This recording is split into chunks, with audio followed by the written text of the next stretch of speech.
ये देखिए गाइज, ये लौकी का मेल फूल है, दिख रहा होगा अगर आपको, तो ये मेल फूल है और ये फीमेल है।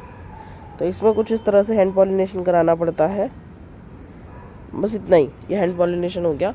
शहर में ये कराना मस्ट है, इसके बिना आप लौकी नहीं ले पाएंगे। अगर आप ये हैंड पॉलिनेशन नहीं कराएंगे तो ये लौकियाँ सूख के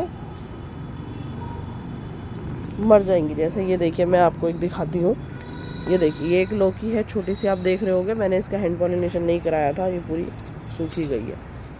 तो इसी तरह से आप लोगों को भी मेहनत करते रहना है, खेती करते रहना है। जय जय श्री राधे।